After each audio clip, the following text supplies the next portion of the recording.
सबसे ज़्यादा सलमान खान की फ़ोटोग्राफ मुझे दिखाई जाती है कि इनके जैसे बाल करने हैं। सब में डिसिप्लिन बहुत है।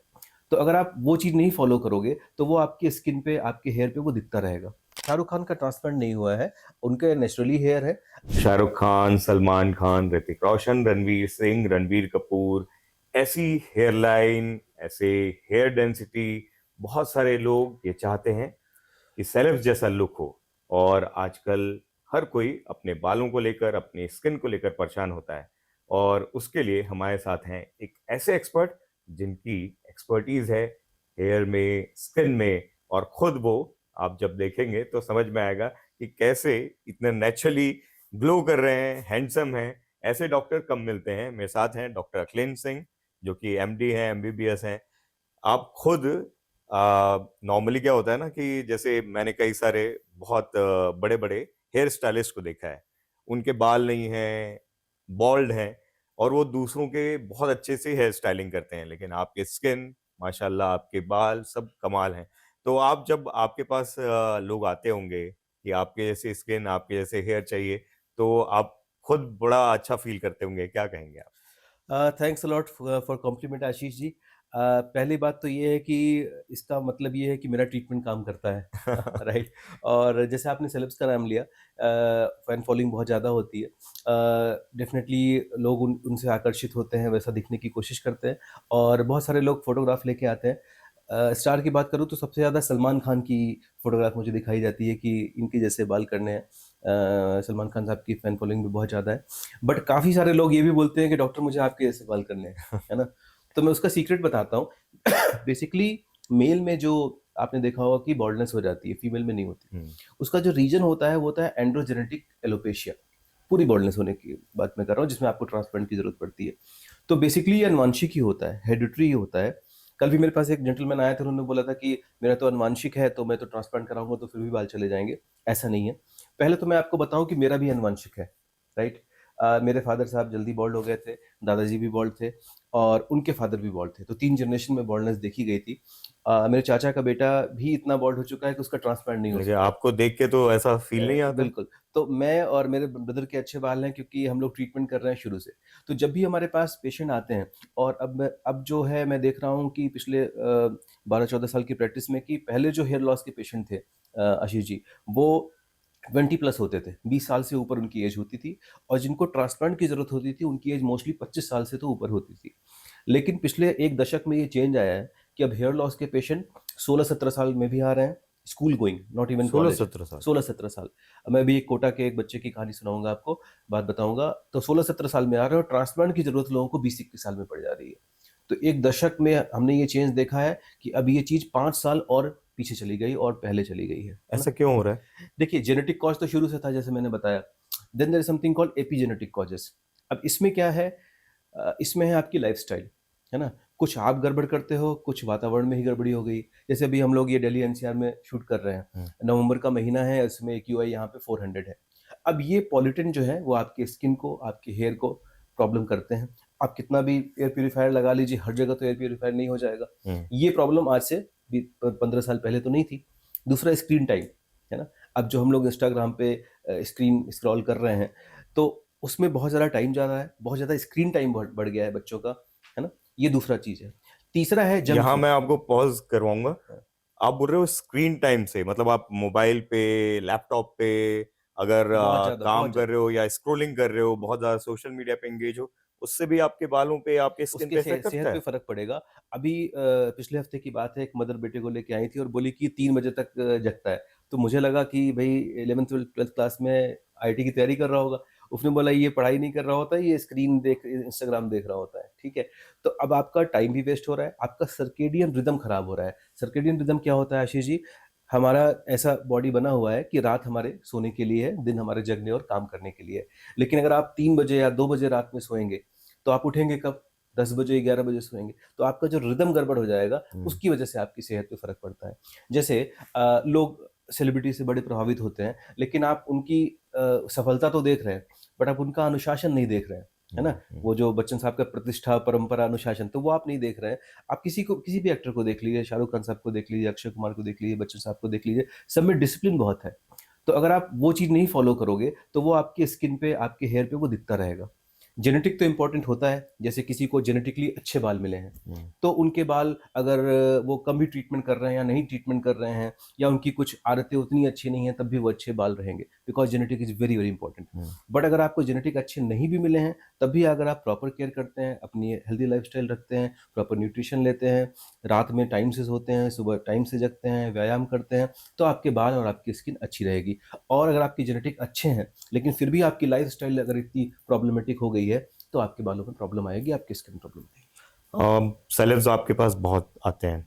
सबसे ज्यादा किस चीज को लेकर, बालों की अगर बात करें, क्या फरमाइश रखते हैं वो, क्या रिक्वेस्ट रखते हैं आपके सामने? बेसिकली सेलेब का जो मैंने देखा है, स्पेशली बॉलीवुड के लोगों की बात बताएँ, उनका ये रहता है कि वो प्रॉब्लम को बढ़ने नहीं देते। वो इस बात का वेट नहीं करते कि बाल्ड हो जाएँ तो फिर ट्रांसप्लांट कराएँ। जैसे एक जेंटलमैन आते हैं जो कि टीवी ऐड में आते हैं और टीवी में काफ़ी सालों से काम कर रहे हैं, 10 एक साल से काम कर रहे हैं। उनके बाल बहुत अच्छे हैं। तो वो काफ़ी समय से पीआरपी ट्रीटमेंट हमारे यहाँ करा रहे हैं, और जब मुंबई होते हैं तो वहाँ भी एक क्लिनिक में कराते हैं। तो एक दिन मैंने उनसे पूछा कि आप बहुत रेगुलर करा रहे हो, आपका बाल बहुत अच्छा लग रहा है, तो मतलब उतनी ज़रूरत है नहीं अब हम्म, आपको।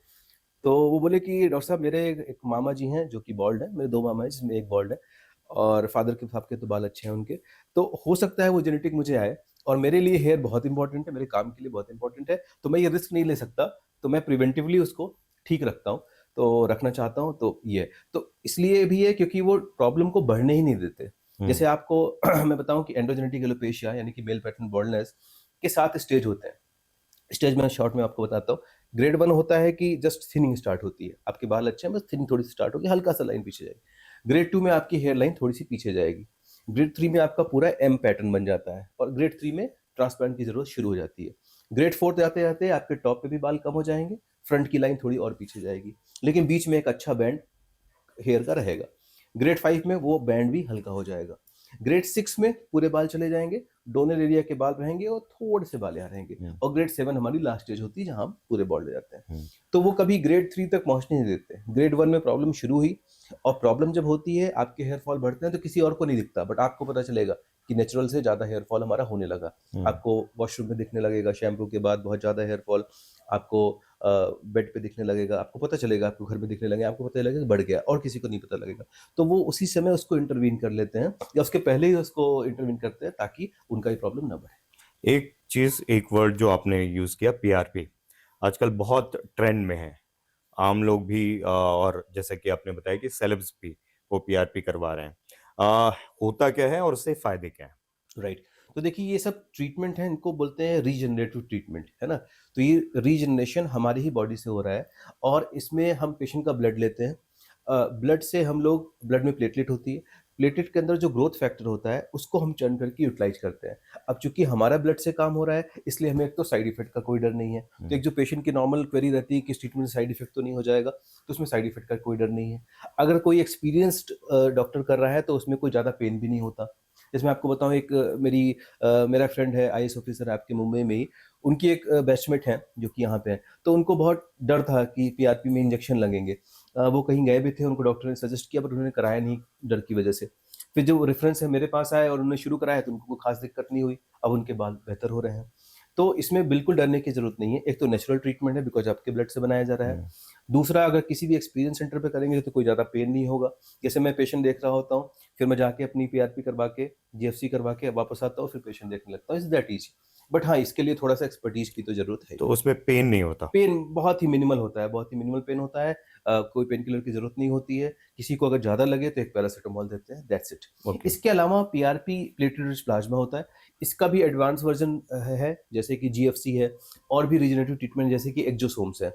अभी एक्सोसोम्स, ऑटोलोगस एक्सोसोम हम लोग यूज़ कर रहे हैं, और इसमें हमने बहुत काम किया है। तो हमने इसमें ये देखा है कि वो भी पेशेंट के ब्लड से बना सकते हैं, और वो सेल टू सेल मैसेंजर होता है। तो वो एक मैसेज ले जाता है वहाँ पे अच्छी हेयर ग्रोथ करने के लिए, है हम्म, ना? तो वो एक स्टेप और अहेड हो गया।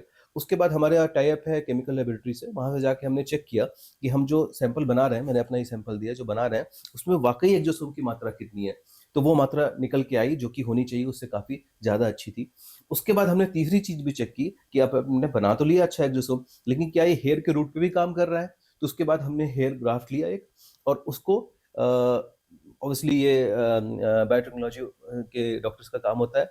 उन्होंने उसको चेक किया और एक कन्फोकल माइक्रोस्कोप करके बड़ी हाई एंड टेक्नोलॉजी होती है, कुछ 5 करोड़ की मशीन आती है, उसमें चेक किया कि डर्मल पेपिला जहाँ हेयर की रूट होती है, वो एक्सोसोम को इंगल्फ कर रही है, खा रही है और वहाँ से हमारा एक्शन शुरू होगा। तो ये चीज़ें हैं जो बहुत अच्छे से इसको प्रिवेंट कर सकती हैं। उसको आप हेयर ट्रीटमेंट में भी यूज़ करते हो, स्किन ट्रीटमेंट में भी यूज़ करते हो और उससे आप अपना लुक एनहांस रख सकते हो नेचुरली। एक्सोसोम होता क्या है? एक्सोसोम बेसिकली टाइनी वेसिकल्स होते हैं, टाइनी पार्टिकल्स होते हैं जो कि सेल मैसेंजर का काम करते हैं। ये हमारे फैट से, हमारे ब्लड से बनाए जा सकते हैं। मार्केट में एलोजेनिक भी होते हैं जो कि प्लेसेंटा से बनाए जाते हैं, तो वो भी यूज़ कर सकते हैं या हम और अगर सेफ्टी वाइज़ चाहते हैं, तो हम लोग ऑटोलोगस एक्सोसोम यूज़ कर सकते हैं। तो this is a new thing, new technology started around 2 years ago. PRP की जहाँ हम बात कर रहे हैं, तो पीआरपी 2010 से हेयर के लिए यूज़ किया जा रहा है और एक्सोसोम लगभग 2 साल से यूज़ किया जा रहा है। तो इन सभी के अच्छे रिजल्ट हैं, बट इसके लिए एक सर्टेन एक्सपर्टीज़ होनी चाहिए। आपको एक क्वालिफाइड डर्मेटोलॉजिस्ट से मिलना चाहिए जिनका हेयर में बहुत एक्सपोज़र है, तो वो आपको अच्छा ट्रीटमेंट कर पाएँगे। अखिलेश जी, जो सेलेब्स हैं, खासकर 40s क्रॉस कर चुके हैं, 50s में हैं या उससे भी ज़्यादा हैं, हमारे जो बड़े स्टार्स हैं वो 50s के ऊपर ही वाले हैं। हुँ, हुँ, हुँ। उनके हेयर्स को लेकर, ट्रांसप्लांट को लेकर और स्किन को लेकर बहुत सारे इश्यूज आते हैं। आप तक भी कई सेलेब्स रीच करते हैं। क्या सबसे ज़्यादा समस्याएं होती हैं? उनकी क्या रिक्वायरमेंट होती है?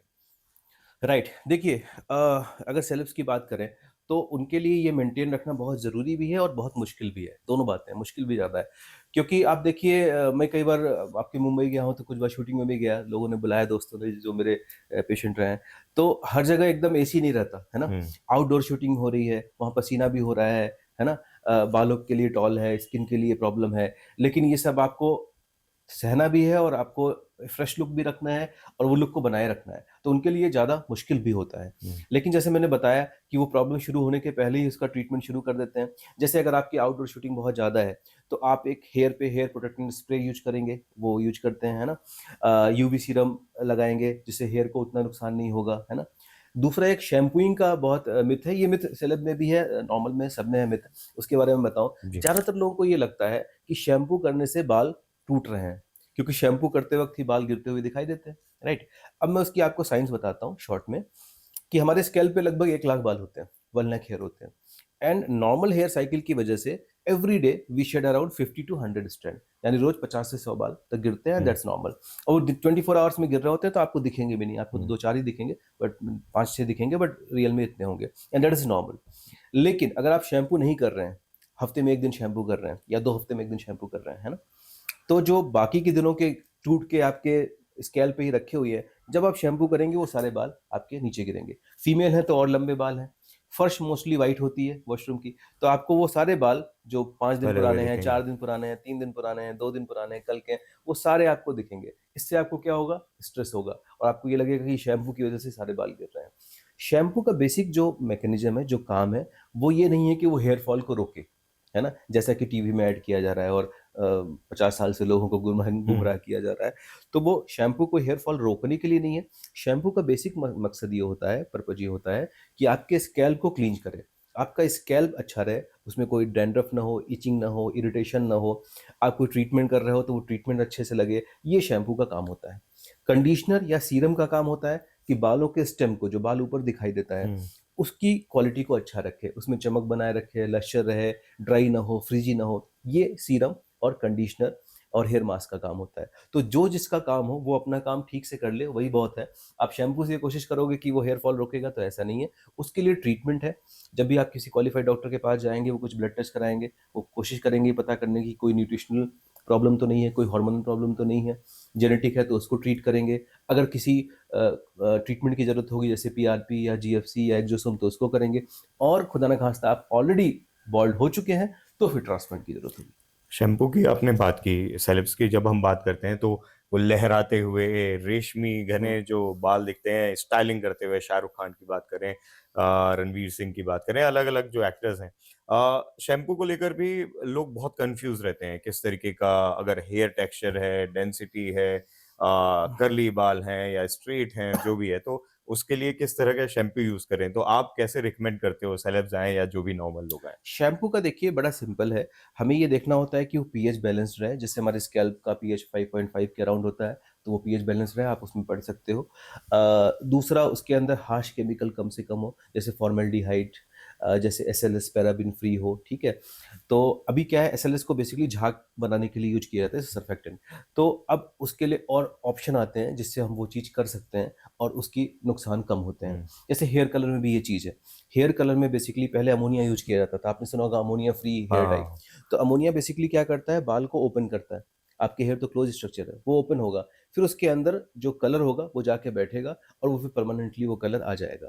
तो लेकिन अमोनिया हार्श केमिकल है, वो बालों के लिए, स्किन के लिए, आँख के लिए प्रॉब्लमेटिक है। तो अब ज़्यादातर कंपनियाँ अमोनिया फ्री हेयर डाई बनाने लगी हैं। उसके लिए उसकी जगह हाइड्रोजनेटेड ऑयल, एमईए, ये कंपाउंड यूज़ किए जाते हैं। तो ऐसे हर चीज़ों में क्वालिटी तो इम्प्रूव हो ही रही है, हम्म। ताकि वहाँ पे हमारा कम से कम नुकसान हो और हम उसको कर भी पाएँ। अब शैम्पू की बात करें तो एसएलएस पैराबेन फ्री हो, पीएच बैलेंस्ड हो, तो वो और मोस्टली इंडिया जैसे कंडीशन में जहाँ पे पॉल्यूशन है, डर्ट है, वहाँ पे आपको अल्टरनेट डे शैम्पू करने की ज़रूरत है। जैसे मैं हफ्ते में 4 बार शैम्पू करने की ज़्यादातर लोगों को सलाह देता हूँ। यानी कि संडे कर लिया और एमडब्ल्यूएफ, मंडे, वेडनेसडे, फ्राइडे कर दिया। हम्म। इसकी ज़रूरत है। लेकिन अगर किसी को कोई मेडिकल कंडीशन है, जैसे बहुत ज़्यादा डैंड्रफ हो रहा है, बहुत ज़्यादा इचिंग होती है, कोई आप दवा लगा रहे हो तो बहुत खुजली हो रही है, इसके अलावा आपको रूट पे पेन हो रहा है, हेयर के रूट पे आपको दर्द होता है, ऐसी कोई कंडीशन है, या इससे भी ज़्यादा सीबोरिक डर्मेटाइटिस होता है जिसमें स्केलिंग बहुत बढ़ जाती है, फेस पे भी आ जाती है, चेस्ट पे भी आ जाती है, या स्कैल्प सोरियासिस है, ऐसी कोई मेडिकल कंडीशन है, तो डेफिनेटली आपको डर्मेटोलॉजिस्ट को दिखाना है। फिर ये नॉर्मल शैम्पू से काम नहीं चलेगा, आपको मेडिकेटेड शैम्पू की ज़रूरत पड़ेगी, जिसमें एंटी फंगल चीज़ें होंगी, क्योंकि फंगल इन्फेक्शन है वहाँ पे, एंटी इन्फ्लेमेटरी चीज़ें होंगी, क्योंकि स्कैल्प पे इन्फ्लेमेशन यानी कि रेडनेस हो गई है, हम्म। जिसकी वजह से आपको प्रॉब्लम हो रही है, तो आपको एक मेडिकल प्रोफेशनल को दिखा के फिर ये सब शैम्पू करने की ज़रूरत है। जब हम सेलेब्स को देखते हैं ना, तो ऐसा लगता है कि महंगे शैम्पूज यूज कर रहे होंगे या जो फॉरेन से मंगाए जाते हैं वैसे शैम्पू यूज कर रहे होंगे। आम आदमी कैसे वो लुक, वो जो शाइनी एकदम मैं लश्यर आपको वाला। बताऊँ कि महँगे शैम्पू जो 4000 रुपए के शैम्पू हैं, वही अच्छा काम करेंगे, ऐसा कुछ नहीं है। जो मैंने क्वालिटी बताई, ये 400 रुपए के शैम्पू में भी होती है और हर इंसान इसको अफ़ोर्ड कर सकता है, हम्म। और ये भी उतना ही अच्छा काम करते हैं। तो इतने महँगे शैम्पू, ऐसे फैंसी शैम्पू की बहुत ज़रूरत नहीं होती है। हम्म। तो ये शैम्पू को लेकर ना बहुत सारे मिथ हैं, और सेलेब्स को देखते हुए वो जो शैम्पू किस तरीके के यूज करते होंगे ये सबको लेकर भी, और जितने महंगे होंगे उतना अच्छा होगा, ये सब जो मिथ है उसको आप कैसे बस करना चाहोगे? तो आशीष जी, जो मैंने आपको बातें बताई, ये चीज़ें होनी चाहिए शैम्पू में। A good shampoo should clean your scalp, not hmm. Your wallet, है ना? तो वो आपका वॉलेट साफ नहीं करना चाहिए। तो 4-5 हज़ार रुपए के शैम्पू की ज़रूरत नहीं होती है। 400-500-600 में अच्छे शैम्पू मिलते हैं, महीने भर चलते हैं, और वो भी उतना ही अच्छा काम करेंगे जितना इतना महँगे शैम्पू करेंगे। उसमें बहुत सारी चीज़ें हैं, आप समझते हो, मार्केटिंग है, यूरोपियन कंपनी है, इसकी वज़ह से कॉस्ट बहुत ज़्यादा बढ़ जाती है, पर उतने की वाक़ई ज़रूरत होती नहीं है। हम्म। बहुत सारे सेलेब्स जो आते हैं आपके पास, सबसे ज्यादा बालों को लेकर उनकी क्या समस्या होती है? बालों को लेके की समस्या ही होती है, हेयर ट्रांसप्लांट के भी बारे में बात करते हैं और अदरवाइज़ हेयर फॉल रोकने के बारे में बात करते हैं।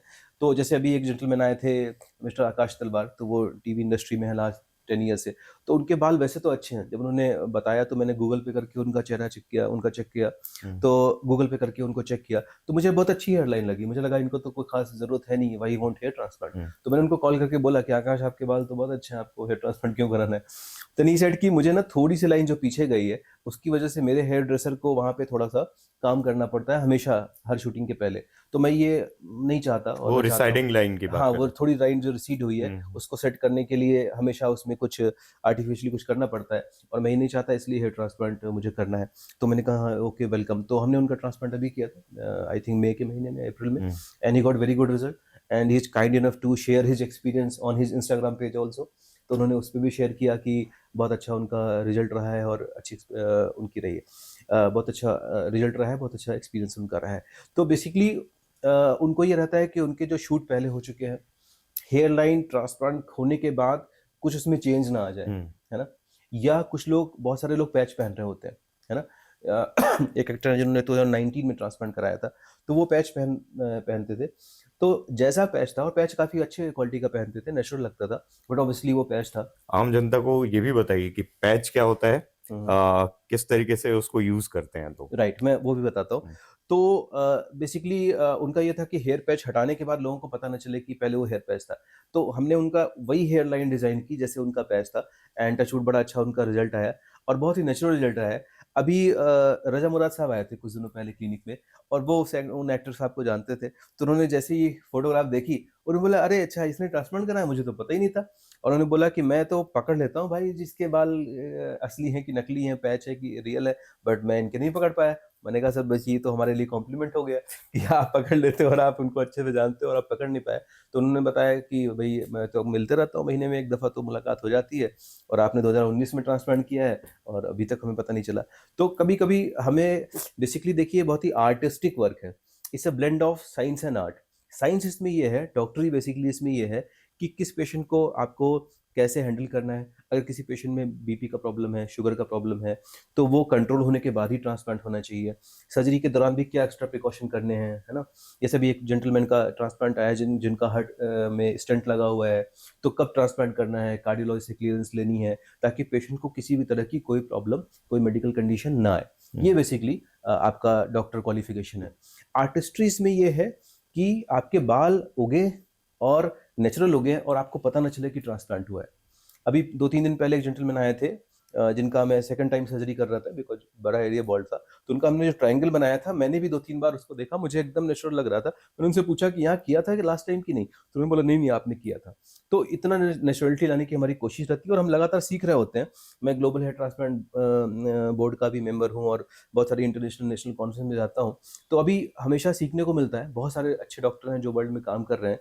तो आप कितने भी सीनियर हो जाएँ, लेकिन आपका ये सीखना जो है मेडिकल प्रोफ़ेशन में वो चलता रहता है, ताकि आपका जो क्वालिटी ऑफ वर्क हो, और नई-नई इंस्ट्रूमेंट भी आते रहते हैं, जिसकी वज़ह से आपको सीखना भी चालू रहता है और आप अपना जो भी लेवल है उसको इम्प्रोवाइज़ करते रहते हो। जी। मैं और आप जानते हैं बहुत सारे सेलेब्स जो हैं, वो हेयर ट्रांसप्लांट भी करवाए हुए हैं और कई सारे हेयर ट्रांसप्लांट के बाद भी पैच पहन रहे हैं और कई बिना हेयर ट्रांसप्लांट के भी पैच पहन रहे हैं। एक तो पैच वाला जो मैंने आपसे पूछा राइट, था, वो बताइए। दूसरा हेयर ट्रांसप्लांट के बाद में भी क्यों पैच पहनना पड़ रहा है, वो बताइए आप? राइट। जैसे देखिए, पहले तो मैं हेयर पैच और हेयर विग का अंतर बता देता हुँ, हूँ। तो हेयर पैच मतलब एक पैच है। जैसे आपके बाल पीछे बहुत अच्छे हैं हुँ, और आगे भी हैं, बट बीच का एक एरिया चला गया है, तो वो पैच से कवर हो गया। हुँ, या हेयर विग में तो वो पैच से कवर हो गया। हेयर विग में क्या होता है, एंटायरली पूरा स्कैल्प को कवर किया जाता है ना? हुँ, जैसे रजनीकांत साहब जब शूटिंग कर रहे होते हैं, तो वो उस समय हेयर विग लगाते हैं। हुँ, बहुत सारे एक्टर, बहुत सारे लोग हेयर पैच यूज़ करते हैं। अब जो दूसरा आपने पूछा कि हेयर ट्रांसप्लांट और पैच का इंडिकेशन क्या है, पहले मैं बता दूँ। या तो ट्रांसप्लांट आपका संभव ना हो, मेडिकल कंडीशन की वजह से, आपका एज बहुत ज़्यादा हो गया, जैसे बच्चन साहब पहनते हैं, है ना?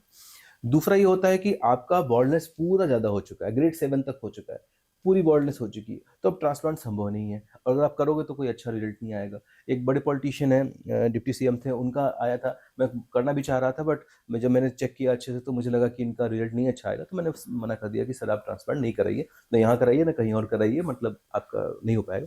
एनीवे, तो ये दूसरा कंडीशन हो गया जिसमें आप हेयर पैच पे जा सकते हैं या हेयर विग पे जा सकते हैं। और तीसरा कंडीशन हो सकता है, ये है कि अगर आपका ट्रांसप्लांट हुआ है और अनफॉर्चुनेटली बहुत खराब हो गया है, जैसे आपका डोन एरिया डैमेज हो चुका है, तो वहाँ पे हमें हेयर पैच या हेयर विग पहन सकते हैं। Otherwise you should go natural. आपके रियल हेयर होंगे, आप उसको कट कर सकते हैं, शेव कर सकते हैं, शैम्पू कर सकते हैं, आप धूप में खेल सकते हैं, आप स्पोर्ट्स पर्सन हैं, जिम जा रहे हैं, आपको कोई प्रॉब्लम नहीं, स्विमिंग कर सकते हैं। तो सारी चीज़ें कर सकते हैं because it's your own natural hair, और हुँ। आपको उसमें कोई मेंटेनेंस की भी ज़्यादा ज़रूरत नहीं रहती है। हाँ, हेयर फॉल अगर हो रहा है तो हेयर ट्रीटमेंट की ज़रूरत रहती है, जो कि मैं भी कर रहा हूँ। आपको दिक्कत होगी तो आप करेंगे, तो हर कोई करता है, तो वो आपको करने की ज़रूरत है, बट कोई एक्स्ट्रा बहुत ज़्यादा प्रिकॉशन की हेयर ट्रांसप्लांट की हेयर की ज़रूरत नहीं होती। एक आपने जो चीज़ बताई कि डोनर एरिया डैमेज हो गया है या ग्रेड 7 अगर है कहीं से आप मतलब आपके जो एरिया है वहाँ से वहाँ निकाल नहीं सकते। कई बार ये भी सुना है कि आपके बाकी जो बॉडी में हेयर्स हैं वहाँ से भी ले सकते हैं, ऐसा सच है? एग्ज़ैक्टली। तो मैं आपको 2-3 चीज़ें इसमें बता देता हूँ। एक तो हेयर ट्रांसप्लांट इंडिया में सबसे अच्छा होता है। इंडियन डॉक्टर्स आर बेस्ट, और ये कॉस्ट। बहुत इंटरेस्टिंग चीज़ आपने बताई क्योंकि ये हाँ, सवाल था मेरा। हुँ, आजकल टर्की टर्की को टर्की लेकर राइट। बहुत वो है कि वहाँ एक डेस्टिनेशन बना हुआ है और पूरा पैकेज देते हैं। राइट। तो देखिए, मैं यहीं से शुरू करता हूँ। देखिए, आपको पता है कि इंडिया में हर चीज़ में बहुत कॉम्पिटिशन है। चाहे वो डॉक्टर बनना हो, आईएएस बनना हो, सीए बनना हो, वकील बनना हो, एक्टर बनना हो, कहीं पे भी आपको जर्नलिस्ट बनना हो, ठीक है, कुछ भी बनना है, बहुत ज़्यादा कंपटीशन है, हमारी पॉपुलेशन बहुत ज़्यादा है, सीट बहुत कम रहती है, तो कंपटीशन बहुत ज़्यादा है। तो जो भी कुछ बन के आ रहा है उसने एक लेवल पे मेहनत की होती है। उसके बाद जैसे मैं अपनी फील्ड की बात करूँ तो आप इंडिया के किसी भी कॉलेज से कर रहे हो, मैं नहीं कह रहा हूँ कि आप पीजीआई चंडीगढ़ या एम्स से कर रहे हो, किसी भी कॉलेज से कर रहे हो, आपको बहुत सारे पेशेंट देखने को मिलेंगे, आपको बहुत सारा एक्सपीरियंस मिल जाएगा, कॉलेज के अंदर ही मिल जाएगा, और उसके बाद जैसे-जैसे आप आगे काम करते रहेंगे, आपको पेशेंट मिलते रहेंगे, आपका एक्सपीरियंस बढ़ता रहेगा। इंस्ट्रूमेंट के जहाँ तक सवाल करो है, आज से बहुत साल पहले जब ग्लोबलाइजेशन नहीं था, जब अमेरिका जाना बड़ी बात होती थी, मैं बात कर रहा हूँ 1980-90 की, तो ज़रूर टेक्नोलॉजी में डिफरेंस हुआ करता था और लोग ट्रीटमेंट कराने के लिए बाहर जाया करते थे। बट पिछले 20 सालों में ये चेंज हो चुका है। अभी हर साल मैं फ़ॉरेन जाता हूँ, हर साल फ़ॉरेन के डॉक्टर इंडिया आते हैं और जो भी वो इंस्ट्रूमेंट यूज़ कर रहे हैं, वही इंस्ट्रूमेंट हम यूज़ कर सकते हैं। एक्सपीरियंस हमारा ज़्यादा है, बनना हमारा मुश्किल है, तो इसलिए बेस्ट डॉक्टर इंडिया में। बस आपको ज़रूरत ये है कि आपको एक अच्छा डॉक्टर तलाश करना है अपने शहर में, अपने आस-पास शहर में, और वहाँ जाके हेयर ट्रांसप्लांट कराना है। वैसे भी वन टाइम सर्जरी होती है। हम्म। अच्छा, दूसरा क्या है, टर्की जो है बेसिकली ज़्यादातर यूरोपियन मार्केट को अट्रैक्ट करता है, यूरोपियन पेशेंट का करता है, तो उनकी एथनिसिटी अलग है, उनकी स्किन अलग है, उनका हेयर अलग है। इंडियन डॉक्टर सारा इंडियन पेशेंट को ट्रीट कर रहे हैं, तो उसके हिसाब से भी ज़्यादा चांसेज़ है कि यहाँ पे ज़्यादा अच्छा रिजल्ट आए। टर्की में बहुत सारे अनऑथराइज्ड सेंटर बहुत ज़्यादा खुल गए, बिकॉज़ वहाँ पे एक टूरिज़्म का बूम था इसको लेके, not only hair transplant, all other cosmetic surgery also, be it liposuction और ब्रेस्ट ऑगमेंटेशन व्हाटएवर। तो इसकी वजह से बहुत सारे अनऑथराइज्ड सेंटर हैं और बहुत सारी बैड न्यूज़ भी आ रही हैं। हम्म। रिसेंटली पेशेंट एक्सपायर भी हो गए थे, एक लंदन के पेशेंट थे। तो और एक मैं आपको न्यूज़ बताऊँ, टाइम्स ऑफ इंडिया में था हैदराबाद में, कि हैदराबाद से बहुत से लोग टर्की ट्रांसप्लांट कराने गए और उसके बाद उनका रिजल्ट अच्छा नहीं आया और वो रिवीजन के लिए फिर से हैदराबाद में ट्रांसप्लांट करा रहे हैं। तो मतलब वो पहले ही वहाँ पता करके करा लिए होते। इंडिया में आपको अच्छा हेयर ट्रांसप्लांट ढूँढना बहुत मुश्किल नहीं है, क्योंकि हर किसी के नोन में कोई डॉक्टर होता है, आप उनसे सलाह ले सकते हैं। अपने किसी फ्रेंड से पूछ सकते हैं, आप किसी डॉक्टर को जानते हैं क्या? आप उनसे पूछ सकते हैं कि कोई हेयर ट्रांसप्लांट अच्छा कौन कर रहा है, और इस तरीके से आप पता कर सकते हैं। टर्की में आप पता नहीं कर सकते। फिर हेयर ट्रांसप्लांट के बाद में मान लीजिए कोई प्रॉब्लम छोटी-मोटी आती है, तो आप फ़ॉलो-अप के लिए टर्की फिर नहीं जा सकते। लेकिन अपने डॉक्टर के पास, अपनी क्लिनिक या अपने देश में आराम से जा सकते हैं। तो इसलिए इंडिया में जो कॉस्ट है वो टर्की से बहुत ज़्यादा नहीं है। इक्वल है या थोड़ी कम भी होगी या इक्वल होगी। तो इसलिए कॉस्ट इफेक्टिव भी इंडिया में है, टेक्निक वाइज़ सोफिस्टिकेटेड भी इंडिया में है, एक्सपीरियंस वाइज़ भी इंडिया में है, तो सब कुछ इंडिया इज़ बेस्ट। तो अगर आपको हेयर ट्रांसप्लांट या कोई भी ऐसी सर्जरी या मेडिकल चीज़ें हो, बल्कि मेडिकल टूरिज़्म में मेरे पास बहुत सारे पेशेंट आते हैं, और इसी महीने 5 कॉन्टिनेंट से पेशेंट आ चुके हैं हमारे पास, केवल अफ्रीका और अंटार्कटिका से नहीं आए हैं। अंटार्कटिका में तो लोग रहते नहीं हैं, और अफ्रीका से भी कोई नहीं आया, बाकी नॉर्थ अमेरिका, साउथ ब्राज़ील से भी आए, ऑस्ट्रेलिया से आए, एशिया में तो हम हैं ही। तो सारी दुनिया से लोग यहाँ आ रहे हैं कराने, तो यहाँ के लोगों को कहीं और जाने की कोई ज़रूरत नहीं है। ये बाहर का या टर्की का इसलिए सवाल पूछा क्योंकि लोगों को ये लगता है सेलेब्स को देखकर कि ये अगर उन्होंने ट्रांसप्लांट किया है, अब तो बहुत सारे सेलेब्स खुद से अपनी जर्नी दिखाते हाँ, हैं। हाल बिल्कुल। फिलहाल में बोनी कपूर का मैंने देखा, तो लोगों को, आम लोगों को ये लगता है कि इन्होंने बाहर से करवाया होगा या जो भी चीजें हैं। पहले तो आम जनता को ये क्या बताना चाहोगे कि जैसे आपके जैसे एक्सपर्ट्स हैं, इंडिया में बहुत सारे लोग हैं जो वाकई अपनी एक्सपर्टीज के साथ में इस काम में बहुत ही ज़्यादा कुशल हैं। उन तक पहुँचने के लिए क्या करना होगा? दूसरा, ये जो कॉस्ट को लेकर बड़ा एक वो होता है ना दिमाग में कि बहुत ज़्यादा पैसे खर्च होंगे, एक रेंज क्या होता है? मैं एग्ज़ैक्ट आपसे, क्योंकि हर किसी की एक उनका, आप जब देखेंगे कि कितना उनका इश्यू है, तो उसके हिसाब से बताएँगे। लेकिन एक रेंज क्या होगा? वो दोनों चीज़ों के बारे में बताइए आप। राइट। सो देखिए, एक तो ये बहुत अच्छी बात है, ये एक नॉर्मल फिनोमेना है। हेयर फॉल अगर हो रहा है तो उसमें कोई प्रॉब्लम नहीं है, आप उसका ट्रीटमेंट करते हैं और उसको ठीक कर लेते हैं। इसी तरीके से अगर हेयर फॉल ज़्यादा हो चुका है और बॉल्डनेस हो चुकी है, उसमें भी कोई दिक्कत नहीं है, आप हेयर ट्रांसप्लांट करा के उसको ठीक कर लेते हैं। ऐसा कोई छुपाने की बात नहीं है इसमें। और अब मैं देख रहा हूँ कि अब सेलिब्रिटीज़ इसको नहीं छुपा रहे हैं और आम जनता भी इसको लेके काफ़ी ओपन है, और इसमें कोई छुपाने वाली बात नहीं है, कोई दिक्कत की बात नहीं। दूसरी बात ये है कि जो बाहर जाके कराते हैं, जैसे मैंने बताया कि 20 साल पहले वाक़ई टेक्नोलॉजी में डिफ़रेंस था और लोग बाहर जाके कराते थे। बट अभी जो सेलिब्रिटीज़ भी हैं, B it any field, Bollywood के हैं, क्रिकेट स्टार हैं, इन पॉलिटिशियन भी हैं, वो भी इंडिया में ही करा रहे हैं, क्योंकि उनको पता है कि इंडिया में बेस्ट हो रहा है। हुँ। बट अगर किसी को प्राइवेसी चाहिए होती है, तो वो डॉक्टर से बताते हैं, और जैसे एक जेंटलमैन का मैं कर रहा था, तो उन्होंने बोला कि किसी को पता ना चले, तो फिर उनका किसी को नहीं पता चला, हमने उनका कहीं भी फ़ोटोग्राफ नहीं डाला, कुछ डिस्क्रीट भी। रखना हाँ, चाहते हैं डिस्क्रीट इसीलिए। डिस्क्रीट रखना चाहते हैं, तो वो उसको हम रख सकते हैं, और वो एक ऑब्वियसली जो तो उसको, हुँ। हाँ, तो उसको वो डिस्क्रीट रखना चाहते हैं, तो हम उसका ध्यान रखते हैं। तो अब कोई भी है जिसके पास बहुत ज़्यादा भी पैसे हैं, वो भी कोई बाहर जाके ट्रांसप्लांट नहीं करा रहा है, सब लोग इंडिया में ही करा रहे हैं। दूसरा, कॉस्ट की अगर बात किया जाए, तो इसमें देखिए आपको as a layman, as a patient क्या देखना है डॉक्टर में, कि हम वहाँ जाके कराएं और वहाँ हमारा हेयर ट्रांसप्लांट अच्छा हो। सबसे पहले तो डॉक्टर क्वालिफाइड होना चाहिए, है ना, क्वालिफिकेशन तो मस्ट है ही। तो as a layman, as a patient, जब आप हेयर ट्रांसप्लांट को ढूंढ रहे हैं या एज ए फादर अपने बेटे के लिए ढूंढ रहे हैं, एज ए मदर ढूंढ रहे हैं, तो आपको क्या देखना चाहिए? सबसे पहले तो क्वालिफिकेशन, है ना। तो जो क्वालिफिकेशन होती है वो होती है एमडी डर्मेटोलॉजी, जैसे मैं एमडी डर्मेटोलॉजिस्ट हूँ from PGI Chandigarh, and MCS plastic surgery, ये डिग्री होनी चाहिए।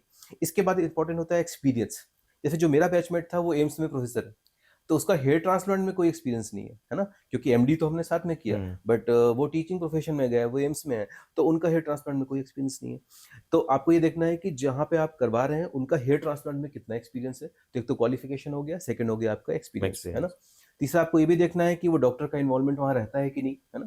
तो ये सब चीज़ें अगर आप देख के जाएंगे तो वहाँ पे कोई प्रॉब्लम नहीं होगी। अब कॉस्ट की अगर बात करें, तो अगर ये चीज़ें आप देखेंगे, कोई क्वालिफाइड डॉक्टर होगा, एक्सपीरियंस डॉक्टर होगा, ट्रांसप्लांट करने के लिए जैसे मैंने बताया बहुत सारे इंस्ट्रूमेंट हम बाहर से बना मंगाते हैं। कुछ हम यूएस से मंगाते हैं, कुछ जर्मनी से मंगाते हैं, कुछ इंडिया से यूज करते हैं, कुछ टर्की से भी मंगाते हैं। तो इन सब जगहों से मंगाते हैं और टॉप नॉच चीज़ें रखते हैं, तो वो करने में एक रनिंग कॉस्ट होगी, है ना। तो इसके लिए कॉस्ट भी ज़्यादा होगी। तो इसलिए केवल कॉस्ट सेंसिटिव होके हमें ट्रांसप्लांट पे नहीं जाना चाहिए। हमें डिग्री देखनी है, हमें क्वालिफिकेशन देखनी है, हमें पेशेंट का, हमें डॉक्टर का, हमें क्वालिफिकेशन देखनी है, हमें डॉक्टर का एक्सपीरियंस देखना है, और फिर हमें वो चूज करना है। अब जो आपने दूसरी बात पूछी कि कॉस्ट की रेंज कितनी होती है, हम्म। तो ऑब्वियसली वो डिपेंड करता है कि हेयर लॉस कितना है। It can be grade 3 also, it can be grade 6 also. एक दिन में सर्जरी होती है या 2 दिन में सर्जरी होती है, उनसे उन पे कॉस्ट डिपेंड करता है। बट रफली जो एक रेंज होती है एक यहाँ पे, वो 1.5 लाख से लेके 3 लाख के बीच में एक अच्छा ट्रांसप्लांट सेंटर जो है, जो एक्सपीरियंस सेंटर है, वो इस रेंज के बीच में ट्रांसप्लांट कर रहा होता है। हम्म। अब अगर कोई चीज़ 40,000 50,000 में आपको क्लेम की जाती है, तो आपको ये समझ जाना चाहिए कि ये रॉन्ग नंबर है और यहाँ नहीं जाना चाहिए। एक बहुत ही दुखद सूचना, एक बहुत ही दुखद इंसिडेंट था आपका कानपुर का, यूपी में हुआ था, ये इसी साल और की बात है। डेथ की खबरें हाँ, भी आई। डेथ की खबर आई थी, हम्म। आपने भी सुनी है। तो वो एक ही सेंटर में 2 डेथ हुई और ये कानपुर की वारदात है, मार्च महीने की, इसी साल की। तो ऐसे सेंटर से बचना चाहिए। वहाँ पे कोई क्वालिफिकेशन नहीं थी, जैसे आपने देखा हो। कुछ-कुछ चीज़ें जो अनफोर्सीन कॉम्प्लिकेशन ट्रांसप्लांट में हो सकती हैं, जैसे मान लीजिए किसी को पहले से कोई मेडिकल प्रॉब्लम हो, वो सर्जरी के दौरान आ जाए, तो अगर क्वालिफाइड सेंटर में कराएँगे, तो उसकी वहाँ पे इलाज हो सकता है, उसका रोकथाम हो सकता है। टर्शियरी केयर सेंटर पे हम तुरंत जा सकते हैं और उसको इलाज कर सकते हैं, क्योंकि आप एक क्वालिफाइड डॉक्टर के अंडर में, सुपरविजन में आप ट्रांसप्लांट करा रहे हो। बट अगर ऐसा नहीं है, तो खुदा ना खास्ता आपको उस दौरान कोई प्रॉब्लम हुई, तो यू आर स्टक। आपने कोई पेन किलर लिया, सर्जरी के दौरान हम पेन किलर देते हैं, एंटीबायोटिक देते हैं, उसकी वजह से अगर आपको रिएक्शन हो गई, एक डेथ ऐसी भी हुई थी, उसकी वजह से रिएक्शन हुई थी पेन किलर की वजह से, और वहाँ चूंकि क्वालिफिकेशन क्वालिफाइड नहीं थे, तो इसलिए मिसहैपनिंग हो गई। तो आपको इन सब चीज़ों का ध्यान रखना है। अगर मैंने ऐसे भी बताया पेशेंट को, अगर किसी का बजट अभी नहीं है, तो आप मेडिकल ट्रीटमेंट करें, सिंपल दवाएं करते रहें, 1,500-2,000 रुपए की महीने की होती है, और जब आपका बजट हो जाए या आपको लगे कि आप करा सकते हैं, तो आप ट्रांसप्लांट कराएं। अपनी हेल्थ को, अपनी सेहत को, अपने हेयर को बचा के रखें और उसको जोखिम में न डालें। सेलेब्स जब आपके पास आते हैं, सबसे ज्यादा उनका कंसर्न क्या होता है, सवाल क्या पूछते हैं, डर क्या रहता है उनको, और कितना टाइम लगता है इस पूरी सर्जरी में? हेयर ट्रांसप्लांट देखिए माइनर सर्जरी है, सर्जरी की जो ग्रेडिंग होती है उसके हिसाब से माइनर सर्जरी है। इसमें मेजर वक्त लगता है, इसलिए बहुत ज़्यादा समय लगता है, क्योंकि हम्म। आप देखिए बाल बहुत ही महीन चीज़ है ना। आपको एक ग्राफ्ट निकालना है। ग्राफ्ट क्या होता है? ग्रुप ऑफ हेयर्स होता है। एक ग्राफ्ट में 1 बाल, 2 बाल या 3 बाल इस तरीके से रहते हैं, 4 बाल भी होते हैं। तो वो आपको निकालने हैं और उसको आपको ट्रांसप्लांट करना है, उसके लिए स्पेस बनाना है, उसको डालना है। तो एक लंबी प्रक्रिया है ना? तो अगर एक दिन में हम 3,000 ग्राफ्ट की सर्जरी कर रहे हैं, नॉर्मली इससे ज़्यादा मैं एक दिन में नहीं करता। ये भी आपको देखना है कि अगर आपकी बड़ी सर्जरी है तो 2 दिन में स्प्लिट की जा रही है उसको, ताकि साइड इफ़ेक्ट का चांस ना रहे, लोकल एनेस्थीसिया की टॉक्सिसिटी का चांस ना रहे, आपका रिज़ल्ट अच्छा है, आपका कम्फर्ट लेवल बना रहे। तो इन सब चीज़ों का ध्यान रखना है। इसके अलावा ये मैं डॉक्टर्स को भी समझाता हूँ जब बात होती है कि जभी भी पेशेंट में कोई रिस्क फैक्टर है, जैसे पेशेंट का एज ज़्यादा है, 60 प्लस है, या पेशेंट में डायबिटिक है, हाइपरटेंसिव है, तो उसमें 2 दिन में स्प्लिट किया जाए, इवन छोटी सर्जरी हो तो भी। और अगर पेशेंट एकदम हेल्दी है, यंग है, 25 साल है, फिर भी ग्राफ्ट अगर ज़्यादा है, तो भी उसको 2 दिन में स्प्लिट किया जाए। जैसे जो आज हमारी सर्जरी है, मेरे एक सीनियर है, उनके ब्रदर की सर्जरी है आज, तो उसको हम 2 दिन में स्प्लिट कर रहे हैं, 1 दिन में उसको नहीं कर रहे हैं। हम्म। राइट? तो इन सब चीज़ों का हमें ध्यान रखना चाहिए। क्योंकि पोस्ट सर्जरी भी बहुत सारे इश्यूज होते हैं, हुँ, खासकर एनेस्थीसिया देने के बाद वो पेन भी होता है, स्वेलिंग की भी लोग वो करते हैं, बिल्कुल, है ना। बिल्कुल। और जब सेलेब्स आते हैं, क्योंकि उनके शूट्स का रहता है, कंटिन्यूटी का भी इशू रहता है, क्या इश्यूज आते हैं पोस्ट सर्जरी? राइट। तो मैं पेन, स्वेलिंग एंड सेलिप के क्वेश्चन का बताता हूँ।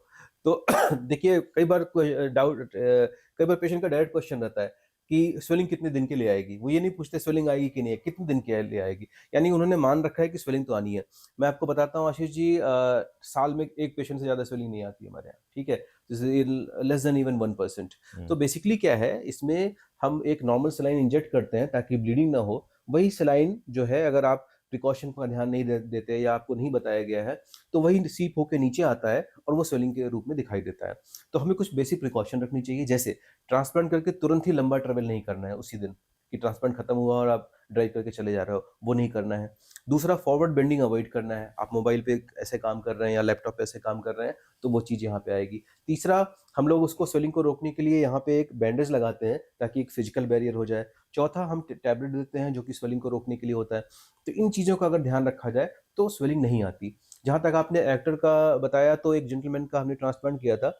उनका शूट था कुछ दिनों बाद और वो शादी का कुछ सीन था जिसमें वो साफा पहन सकते थे। तो उन्होंने ट्रांसप्लांट कराया और 4 से 5 दिन बाद वो अपनी शूटिंग किए और शूटिंग से उन्होंने फ़ोटो भेजी कि एकदम सब बढ़िया है। हम्म। तो इस तरीके से आप उसको प्लान कर सकते हैं। कोई पेन नहीं, कोई स्वेलिंग नहीं होती। अब बात किया जाए पेन का, तो चूँकि अंडर लोकल एनेस्थीसिया रहता है तो कुछ पता नहीं चलता। पेशेंट टीवी देख रहा होता है, मैच देख रहा होता है या म्यूज़िक सुन रहा होता है। आप सेलेब की बात करें, वो आते हैं तो हम उन्हीं का शो लगा देते हैं, ठीक है? जैसे क्रिकेटर का किया तो उन्हीं उन्हीं की कोई मैच की क्लिप लगा दी तो दे फील वेरी गुड, एक पॉजिटिव वाइब रहती है। या कोई एक्टर आया तो उसके उसकी गाने लगा दिए, उसकी मूवी लगा दी, तो वो काफ़ी टची होता है, काफ़ी अच्छा रहता है और वो आराम से उसको रिलैक्स करते हैं, एन्जॉय करते हैं, किसी में कोई ख़ास पेन नहीं होता। अब जो लोकल एनेस्थीसिया देने के लिए पहला इंजेक्शन है, ऑब्वियसली उसमें थोड़ा पेन होगा, हम्म। बट वो ऐसे ही आप समझ लीजिए, पेन की स्केल में 0 is 0 and 10 is like hmm. Most severe pain. तो ये लगभग 2-3 के ही रेंज में रहता है। ओके। तो किसी भी मतलब बहुत माइल्ड डिस्कम्फर्ट है। कह सकते हैं, माइल्ड पेन से माइल्ड डिस्कम्फर्ट। और टच वुड 12 साल में किसी ने बहुत पेन की कंप्लेन आज तक नहीं की। ये सेलेब्स का, क्रिकेटर का आपने जिक्र किया, क्रिकेटर्स का भी। सेलेब्स बहुत सारे प्रोडक्ट्स यूज करते हैं और लाइट्स और हीट और उसके बीच में वो बहुत एक्सपोज रहता है उनका हेयर और काफी चीजें।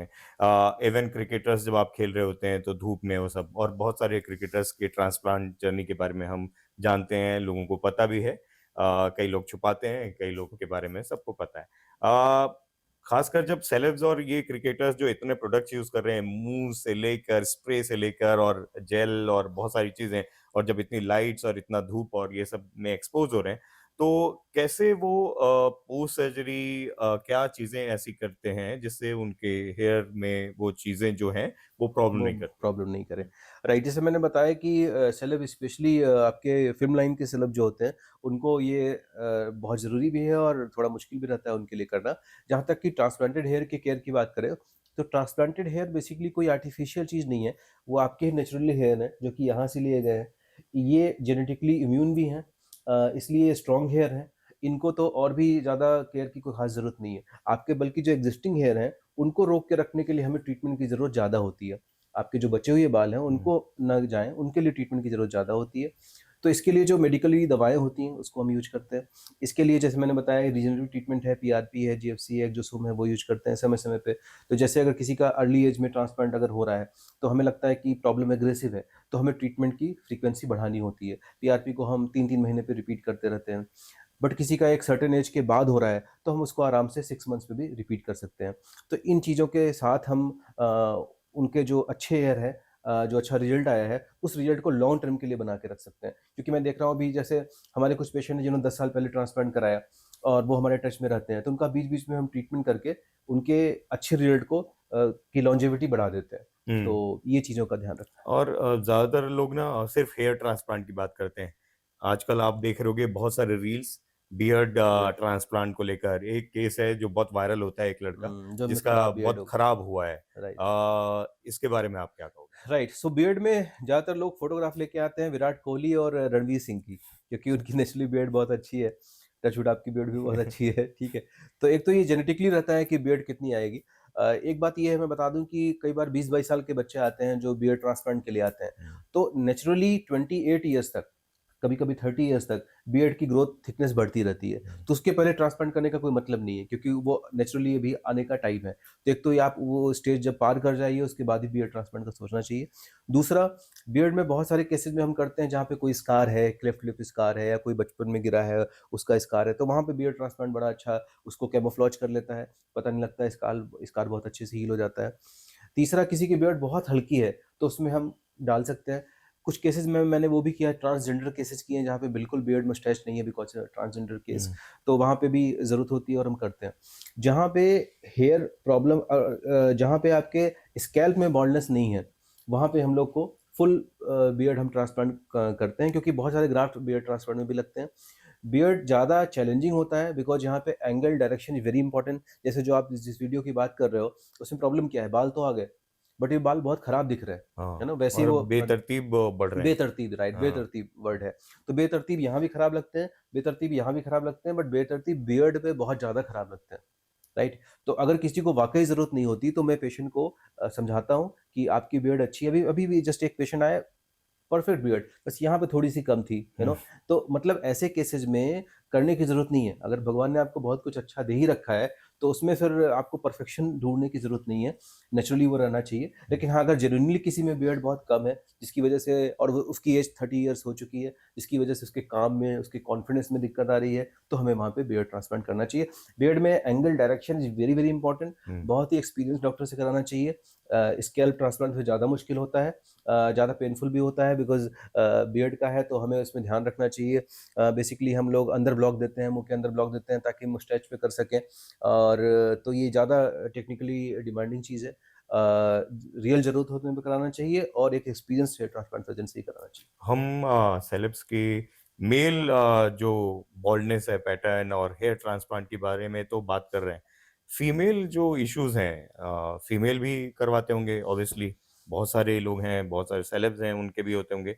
उसके बारे में कम बात होती है, आप उस पे बताइए कुछ। फीमेल में एज सच ट्रांसप्लांट की ज़रूरत ज़्यादा नहीं होती। एक जो कॉमन इंडिकेशन होता है जिसकी वजह से फीमेल ट्रांसप्लांट करा रहे होते हैं, वो होता है ब्रॉड फोरहेड। किसी का फोरहेड बहुत ब्रॉड है और उसके बाद अगर थोड़ी हेयर लाइन पीछे गई तो फिर ज़्यादा डिस्प्रोपोर्शनेट, तो उसके बाद डिस्प्रोपोर्शनेट फेस लगने लगता है, तो उस केस में ट्रांसप्लांट कराते हैं। कुछ फीमेल में क्या होता है कि यहाँ पे टेम्पोरल रिसेशन हो जाता है, तो वो मेल लाइक फीचर लगने लगता है, इसलिए ट्रांसप्लांट की ज़रूरत होती है। या किसी ने बहुत इग्नोर किया या सही ट्रीटमेंट नहीं किया और बहुत ज़्यादा थिनिंग हो गई है, जिसको हम लोग ग्रेडिंग पैटर्न में लुडविग ग्रेडिंग 3 बोलते हैं, ग्रेड 3 बोलते हैं, तो वहाँ पे ट्रांसप्लांट की ज़रूरत होती है। बट बाय एंड लार्ज ज़्यादा फीमेल में ट्रांसप्लांट की ज़रूरत नहीं होती है। लेकिन फीमेल में हेयर फॉल के कॉजेज़ ज़्यादा है, मेल से ज़्यादा है। हम्म। जैसे हार्मोनल कॉजेज़ फीमेल में भी हो सकते हैं, पीसीओएस है, चाइल्ड डिलीवरी के बाद, बर्थ के बाद हेयर फॉल होता है, इसको पोस्टपार्टम हेयर फॉल बोलते हैं। मेनोपॉज के अराउंड हेयर फॉल होता है, इसको हम पेरीमेनोपॉजल हेयर फॉल बोलते हैं। तो ये सब केवल फीमेल सेंट्रिक चीज़ें हो गई। इसके अलावा डेफिशिएंसीज, न्यूट्रिशनल डेफिशिएंसी फीमेल में ज़्यादा कॉमन देखी जाती है, बी12 की डेफिशिएंसी ज़्यादा कॉमनली देखी जाती है। तो कॉजेज़ ज़्यादा हो गए। केमिकल ट्रीटमेंट फीमेल ज़्यादा कराते हैं।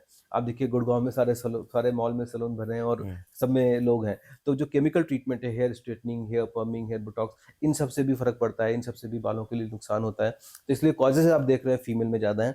फीमेल बालों को लेके टची भी ज़्यादा होते हैं। मेल तो नॉर्मली जब जब बॉल्ड वॉल्ड होते हैं तब तक आते हैं। फीमेल में थोड़ा भी हेयर फॉल होता है तो उसको लेके उनमें पैनिक आता है और वो ट्रीटमेंट के लिए आते हैं। तो फीमेल में कॉजेज़ ज़्यादा हैं, बट गंजे मेल हो रहे हैं केवल। वहाँ और आप क्योंकि बहुत सारे जो ऐसे हाल फिलहाल में जैसे केसेस हुए हैं, जो डेथ वाले हुए, या बहुत सारी, तो सेलेब्स जब आते हैं उनके इस चीज को लेकर भी कंसर्न होते हैं, वो डरे हुए रहते हैं।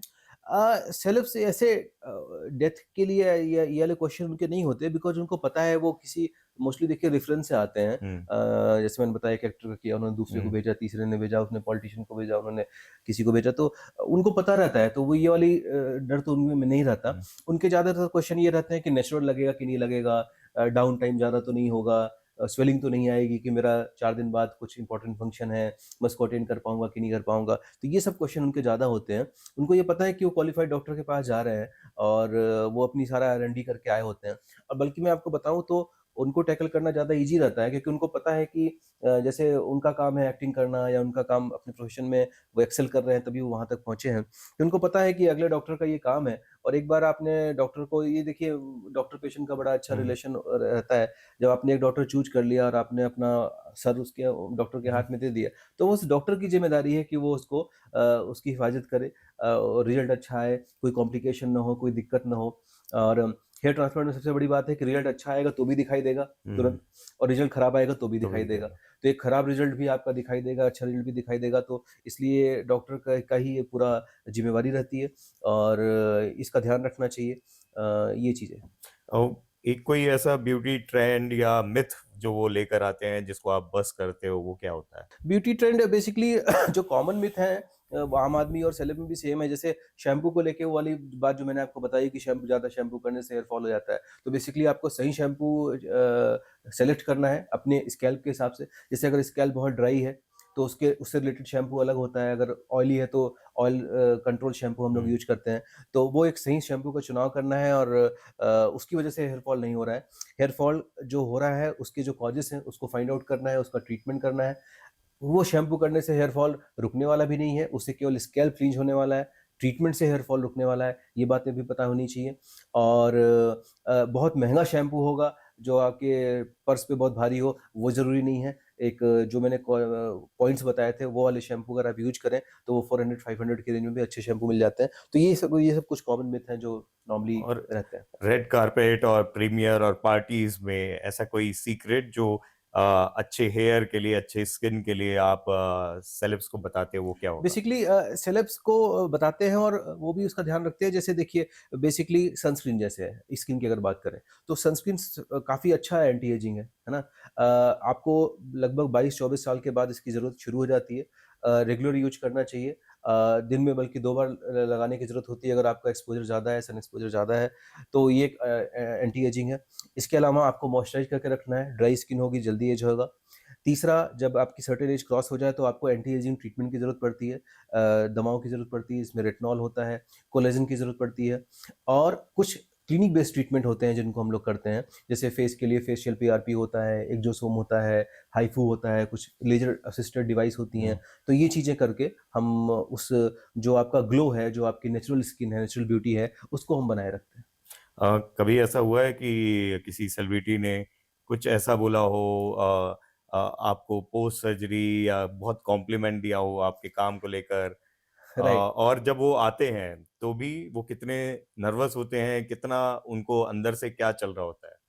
बेसिकली नर्वस तो एज़ सच मैंने बहुत ज़्यादा नहीं देखा उनको। जैसे मैंने बताया कि वो एक बारी ज़्यादातर रेफ़रेंस से आते हैं, उनको पता होता है कि अच्छा होना है।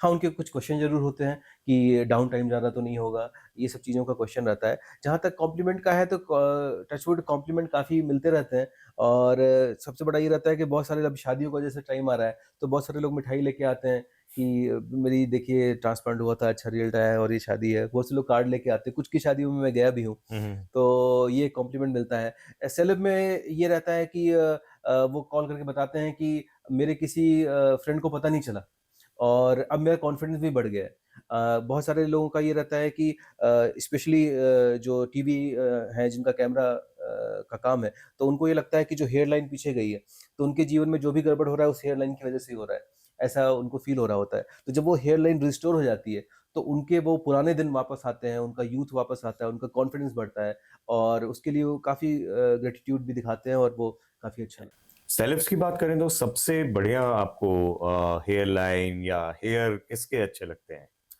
शाहरुख खान।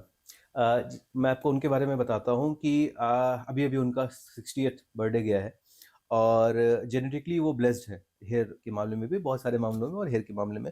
आप उनकी एक फ़ोटोग्राफ देखें, उनके वालिद की फ़ोटोग्राफ देखेंगे, तो उनकी हेयर लाइन भी बहुत अच्छी थी, और शाहरुख खान की भी हेयर लाइन बहुत अच्छी है, और उनके बेटे आर्यन खान की भी हेयर लाइन बहुत अच्छी है। ये तो बेसिकली जेनेटिकली वो बहुत ये अच्छा बहुत है। इंटरेस्टिंग आपने बात बताई है क्योंकि कई सारे आजकल क्या है रील का ज़माना है, सोशल मीडिया पे वायरल होते रहते हैं। कई मैंने एक्सपर्ट्स को देखा है वो बोलते हैं कि शाहरुख ने भी ट्रांसप्लांट किया है। नहीं, नहीं, शाहरुख खान का ट्रांसप्लांट नहीं हुआ है, उनके नेचुरली हेयर है। हाँ, ड्यू टू एक सर्टेन एज के बाद, और जैसे आपको पता है पहले स्मोक भी करते थे, उसका बैड इफेक्ट रहता है, तो थोड़ी थिनिंग ज़रूर आ गई है, और उनका हेयर ट्रांसप्लांट नहीं हुआ है। तो जैसे मैंने बताया, जेनेटिक बहुत इंपॉर्टेंट है। ऐसी लाइफ़स्टाइल के साथ, ऐसी प्रेशर वाली लाइफ़स्टाइल के साथ भी, और आउटडोर शूटिंग है, बहुत सारे जेल लगाए होंगे, बहुत सारा केमिकल ट्रीटमेंट हुआ होगा। इसके बावजूद स्मोकिंग का एक बड़ा फैक्टर होता है हेयर के लिए। इसके बावजूद सोते भी भी उनके कम है, सोते भी कम हैं, इंसोम्नियाक काम है। काम बहुत ज़्यादा करते हैं, और उनका एक फ़ेमस इंटरव्यू भी था जिसमें वो बोलते हैं कि आपको सक्सेसफुल होना है, तो आपको आराम नहीं करना है। ये हाँ। सब फालतू की चीज़ें हैं, ठीक है? और आपको काम करते रहना है, और आपको बुखार है तो भी काम करना है, जुकाम है, कुछ भी है, आपको काम करते रहना है। तो ऐसी लाइफ़स्टाइल के साथ भी उनके हेयर अच्छे हैं। तो ये बेसिकली प्रूव करता है कि अगर आपके जेनेटिक अच्छे हैं, तो बहुत सारी चीज़ें आपकी नेगेट हो जाएँगी और आपके बाल अच्छे रहेंगे। लेकिन अगर आपके जेनेटिक अच्छे नहीं हैं, तो भी आप उसको ट्रीटमेंट करके अच्छे रख सकते हो। उनमें कौन है जो आपने ऐसा देखा हो कोई सेलेब्स की जिनके जेनेटिक मतलब जिनके फादर या पहले की जो पीढ़ी है उनके बाल अच्छे नहीं थे और लेकिन बिल्कुल, इन्होंने अपनी बिल्कुल, बहुत चीजें सारे अच्छी हैं। की। सबसे बड़ा एग्ज़ाम्पल तो आप देखिए, हमारे देश के प्रथम प्रधानमंत्री नेहरू जी में बाल्डनेस थी। उसके बाद इंदिरा गांधी जी आई, बेटियों में नहीं आता। राजीव गांधी साहब, बाल्डनेस थी। संजय गांधी साहब की डेथ जल्दी हो गई, अनफॉर्चुनेटली वो बाल्ड हो चुके थे। लेकिन राहुल गांधी साहब के बाल नहीं गए। तो आप देख रहे हैं, जनरेशंस बाल्ड आ रही थी, बट अब ट्रीटमेंट हो गया, तो अब बाल्डनेस नहीं हो रही है। तो या तो अब तो जनरेशंस में आपने बाल्डनेस देखी, बट राहुल गांधी साहब के बाल नहीं गए। तो ये प्रूव करता है कि ट्रीटमेंट बेसिकली 90s में के अराउंड आया। तो उस समय जो लोग 20 साल के थे, यानी 70s में जो बॉर्न हुए थे, उनके लिए ट्रीटमेंट आ चुका है। लेकिन अनफॉर्चुनेटली अब आप देखेंगे, ट्रीटमेंट तो बहुत सारे आ चुके हैं, लेकिन बॉल्डनेस की केसेस कम नहीं हो रहे हैं। हेयर फॉल और जल्दी होने लगा है, बॉल्डनेस के केसेस बढ़ने लगे हैं। इंडिया के अंदर रिपोर्टेड 3.5 लाख ट्रांसप्लांट हर ईयर होते हैं। 3.5 लाख ट्रांसप्लांट हर साल होते हैं, और ये रिपोर्टेड है। अनरिपोर्टेड भी कुछ केसेस होंगे। तो इसका मतलब है कि प्रॉब्लम तो नहीं बढ़ रही, क्योंकि इसका जो मेन कॉज है, वो है लोगों की लाइफस्टाइल। जो बदलती चीज़ें हैं, स्क्रीन टाइम बढ़ गया है, फूड हैबिट्स बहुत खराब हो गई। आपको पता है होगा कि सबको पता है कि 2000 के पहले जंक फूड इंडिया में बहुत कम था, और वो बढ़ते जा रहा है। तो ट्रीटमेंट देखिए 90s में आ गया था, बट बावजूद इसके क्या हेयर फॉल के केसेस कम हो रहे हैं? नहीं। बॉल्डनेस के केसेस कम हो रहे हैं? नहीं। हेयर ट्रांसप्लांट रिपोर्टेड इंडिया में 3.5 लाख हो रहा है, और ये ईयर ऑन ईयर बढ़ते जा रहा है। अनरिपोर्टेड भी केसेस होते होंगे। तो कहने का मतलब है कि प्रॉब्लम्स तो, सॉल्यूशन आने के बावजूद भी प्रॉब्लम बढ़ती जा रही है। उसका रीज़न ये है, एक तो टू मच इन्फॉर्मेशन है इंटरनेट पे, ठीक है? अब कुछ सेंटर हैं जो बताते हैं ये ऑयल लगा लो और उससे ठीक हो जाएगा, जबकि ऑयल का ट्रीटमेंट पे कोई इफ़ेक्ट नहीं है। ऑयल आपके बालों की फ्रिज़नेस को, आपके बालों की चमक को, फ्रिज़नेस हटा सकता है, चमक ला सकता है, but oil is not a treatment. अब पेशेंट को ट्रीटमेंट करने के लिए 1.5-2 साल का गोल्डन पीरियड मिलता है। वो अगर उसमें वो ऐड देख के, इंस्टाग्राम पे वो ऐड देख के उसने वेस्ट कर लिया। आजकल ये सॉरी आपको इंटरप्ट कर हाँ, रहा हूँ वो आदिवासी हेयर ऑयल जो है बेसिकली उसको लेकर हाँ, बहुत आप रील्स और वीडियोस बिल्कुल। देखते हैं उस हुँ। पे क्या कहोगे आप? तो बेसिकली देखिए, आदिवासी हेयर ऑयल हो या कोई भी हेयर ऑयल हो, हेयर ऑयल का मॉलिक्यूलर वेट ज़्यादा होता है। वो स्कैल्प पे पेनिट्रेट करके काम नहीं कर रहा है। वो ट्रीटमेंट की तरह बिल्कुल यूज़ नहीं किया जा सकता। ऑयल का जो बेस्ट यूज़ है, वो बालों की क्वालिटी को इम्प्रूव करने के लिए है, ना कि बालों की ग्रोथ कराने के लिए। तो वो चाहे वो ऑयल हो या जो कोई भी ऑयल हो, उसमें कोई इम्प्रूवमेंट नहीं होगा। एक जो गोल्डन पीरियड होता है, जो मैंने बताया ट्रीटमेंट का, आपका थिनिंग होने के बाद और बॉल्डनेस होने के बीच में 1.5 साल, 2 साल, 4 साल, 5 साल का ट्रीटमेंट टाइम होता है। इस टाइम फेज को आपको यूटिलाइज़ करना चाहिए, आपको हेयर फॉल रोक लेना चाहिए ताकि आप बॉल्ड ना हो, ना कि इन चीज़ों में आपका टाइम वेस्ट करना चाहिए। और दूसरा एक एक है कि आप ऑनलाइन किट मँगा लीजिए और उसको ट्रीटमेंट करिए। तो देखिए, सबका कॉज़ सेम नहीं है ना? आप मुंबई में रहते हैं, आपका हेयर फॉल हो रहा है, कुछ और कॉज़, आप अलग इंसान हैं, आपके अलग हेयर है, आपकी अलग जेनेटिक्स है, मैं अलग इंसान हूँ, मेरे अलग कॉजेज़ हो सकते हैं। तो सबको एक ऑनलाइन सेम ट्रीटमेंट देना इज़ नॉट द आइडिया। और अब हर हर शहर में आपको एक क्वालिफाइड डर्मेटोलॉजिस्ट मिल जाएँगे, चाहे वो मेट्रो हो, चाहे वो टियर 2 सिटी हो, टियर 3 सिटी हो। तो आप जिस भी सिटी में हो, वहाँ आप डॉक्टर के पास जाइए, डॉक्टर ने एग्ज़ामिन करना है, ब्लड इन्वेस्टिगेशन करवानी है अगर ज़रूरत है, और उसको ट्रीटमेंट करना है, और आप उसको ट्रीट करिए, ना कि इन ऑनलाइन चीज़ों में पड़िए जिससे आपका नुकसान ज़्यादा हो। डॉक्टर साहब आपके साथ एक मजेदार रैपिड फायर राउंड करते हैं जिसमें हेयर से रिलेटेड हेयर ट्रांसप्लांट से रिलेटेड सेलेब से रिलेटेड इंटरेस्टिंग कुछ सवाल होंगे मेरे। सबसे परफेक्ट हेयर लाइन किसकी है? नेचुरली और ट्रांसप्लांटेड वन? दोनों। हाँ, right. So naturally Ranveer Singh की हेयरलाइन बहुत अच्छी है, और सीनियर में बात करें तो शाहरुख खान साहब की हेयरलाइन मुझे बहुत अच्छी लगती है, रीज़न भी मैंने बताया। ट्रांसप्लांट में देखें तो सलमान खान की हेयरलाइन बहुत अच्छी सबसे ज्यादा लोग किसकी हेयर लाइन की डिमांड करते हैं किसकी तरह है। की? डिमांड सबसे ज़्यादा मेरे से जो लोगों ने किया है, सलमान खान की फ़ोटोग्राफ दिखा के किया हम्म, आपको अंडररेटेड हेयर किंग कौन लगता है? है। मनोज बाजपेयी। उन्होंने भी ट्रांसप्लांट करा? जी हाँ, उन्होंने भी करवाया हुआ है ट्रांसप्लांट। और एक मूवी आई थी बहुत फेमस, गैंग ऑफ वासेपुर, तो हाँ, उसमें आपने उनका लुक देखा होगा, वो बॉल्ड, बहुत छोटे-छोटे बाल थे। बहुत हाँ, छोटे छोटे हेयर है, हाँ, मतलब हाँ। ऑलमोस्ट बॉल्ड लुक है।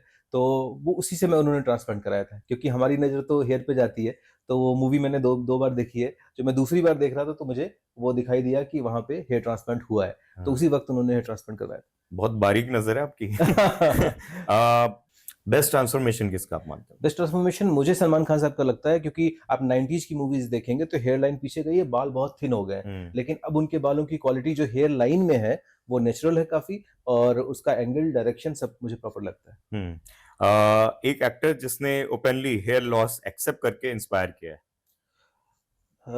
बेसिकली अभी रिसेंटली में देखेंगे तो बोनी कपूर साहब ने ट्रांसप्लांट कराया था, काफ़ी सीनियर एज में, और काफ़ी उन्होंने इंस्पायर किया है लोगों को। मेरे पास उसके बाद बहुत सारे पेशेंट आए हुँ, कि उन्होंने बताया कि अब इन्होंने कराया है, स्टेज पे कराया है, हाई ग्रेड में कराया है, तो मैं तो करा ही सकता हूँ। हुँ। बियर्ड गोल, सबसे ज़्यादा बियर्ड जिसका पसंद भी लोग करते हैं और आपको भी समझ में आता है, वो कौन-सा लोग होगा? बेसिकली साउथ इंडियन एक्टर यश की बियर्ड बहुत अच्छी है, विराट कोहली की बियर्ड बहुत अच्छी है, और रणवीर सिंह की बियर्ड बहुत अच्छी है। तो इन तीनों की फोटोग्राफ दिखाई जाती है, हुँ। बट रियलिस्टिक में जो चीज़ें हो सकती हैं वो हम पेशेंट को बताते हैं। सबसे ज़्यादा इसी से जुड़ा हुआ सवाल है कि सबसे ज़्यादा रेफरेंस पिक किसके लोग लेकर आते हैं?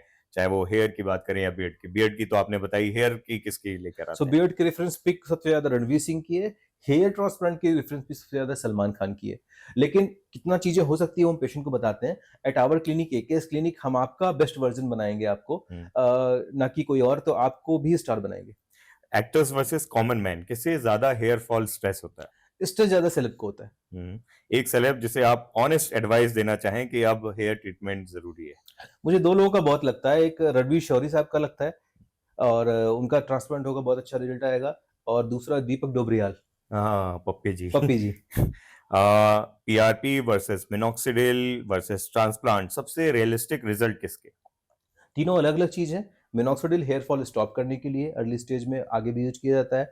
पीआरपी आपके एक्जिस्टिंग हेयर में जो थिनिंग आ गई इसको इम्प्रूव करता है, और हेयर ट्रांसप्लांट बॉल्डनेस का ट्रीटमेंट है। तो तीनों अपनी-अपनी कैटेगरी में अच्छे ट्रीटमेंट हैं। मैं आपको नाम लेते जाऊँगा, आप बताइएगा ये लोग ट्रांसप्लांटेड हैं, मतलब हेयर ट्रांसप्लांट किया है इन सेलेब्स ने, या पैच पहनते हैं, विग पहनते हैं, या नेचुरल है? सबसे पहले रणबीर कपूर, रणवीर कपूर ट्रांसप्लांट हुआ है, Ranveer Singh, natural hair, Shahrukh Khan, natural hair, Salman Khan, transplant, Aamir Khan, transplant, Hrithik Roshan transplant.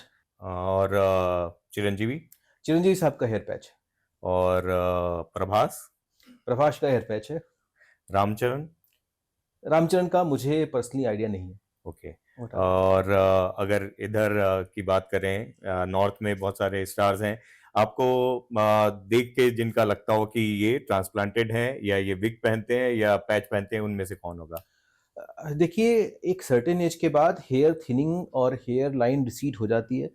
Ranveer Singh के अलावा लगभग सारे सेलेब ने ट्रांसप्लांट करवाया हुआ होता है, या फिर कुछ हेयर पैच यूज कर रहे होते हैं, या हेयर फाइबर, हेयर थिनिंग अगर हो गई तो हेयर फाइबर यूज किए होते हैं, हुँ। कर रहे होते हैं, क्योंकि at the age of 40 plus के बाद वो एक परफेक्ट हेयर लाइन जो कि इन सेलेब को चाहिए होती है शूटिंग के दौरान, वो नहीं रहती। तो एक वो हेयर फाइबर की बात भी आप क्लियर करिएगा कि क्या होता है? दूसरा, मैंने एक न्यूज़ पढ़ी कि किसी साइंटिस्ट ने सीरम एक निकाला है जिससे हेयर रीग्रोथ हो जाएँगे। इसमें कितनी सच्चाई है? सी बेसिकली हेयर फाइबर जो होता है, जब आपकी हेयर थिनिंग रहती है तो एक तरह का ब्लैक पाउडर रहेगा, हुँ, जिसको आप हेयर के बीच में डालेंगे तो आपकी जो थिनिंग है वो इम्प्रूव दिखेगी। तो it's not a treatment, it's a camouflage, हुँ, ताकि आपका जो कम अच्छा हेयर है वो ज़्यादा अच्छा दिखे। ये लगभग सारी सेलेब यूज करते हैं।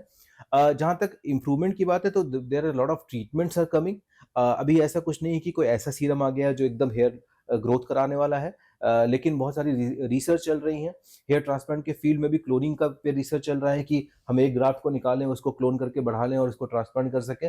बट अभी फिलहाल इसमें कोई बहुत कॉन्क्रीट रिजल्ट नहीं है। स्पोर्ट्स पर्सनैलिटीज़ की बात करें तो महेंद्र सिंह धोनी, महेंद्र सिंह साहब का ट्रांसप्लांट हुआ है अभी, हार्दिक पांड्या, ट्रांसप्लांट हुआ है। वीरेंद्र सहवाग, वीरेंद्र सहवाग के मल्टीपल ट्रांसप्लांट हुए हैं और वो पैच भी यूज करते हैं। सुनील गावस्कर, गावस का ट्रांसप्लांट हुआ है।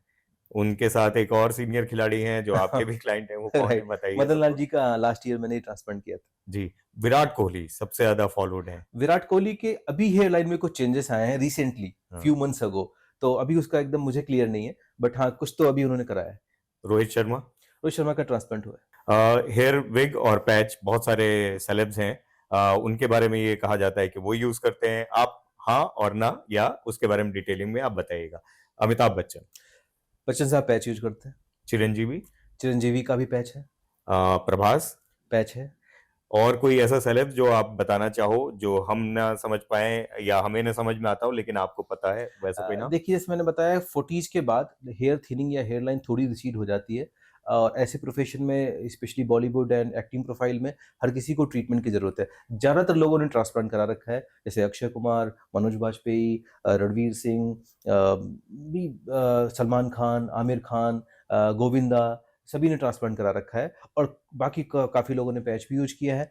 पैच पहनने का इनका इंडिकेशन ये होता है कि जब आपका हेयर ट्रांसप्लांट का अटेम्प्ट एग्जॉस्ट हो जाता है और उसके बाद आपको और डेंसिटी चाहिए होती है और अब हेयर ट्रांसप्लांट संभव नहीं है, तब वो पैच पे जाते हैं। हम्म। या फिर आपकी मेडिकल कंडीशन उतनी नहीं, या फिर आपकी मेडिकल कंडीशन या एज ज़्यादा है तो भी आप पैच पे जाते हैं। आखिर में एक कोई ऐसा मिथ या र्यूमर जो हेयर ट्रांसप्लांट या हेयर को लेकर आप सबसे ज्यादा सुनते हो? सी मिथ, एक एक दो मिथ हैं जो कि इतने लोगों ने पॉडकास्ट बनाया है, इतने क्वालिफाइड लोगों ने भी बनाया हुआ है, लेकिन फिर भी वो मिथ है। एक तो ये बड़ा कॉमन मिथ है कि अगर आप बालों को शेव कर लो तो अगली बार बाल अच्छे आ जाएंगे, आप शेव करते रहो तो बाल अच्छे हो जाएंगे, एक ये कॉमन मिथ है।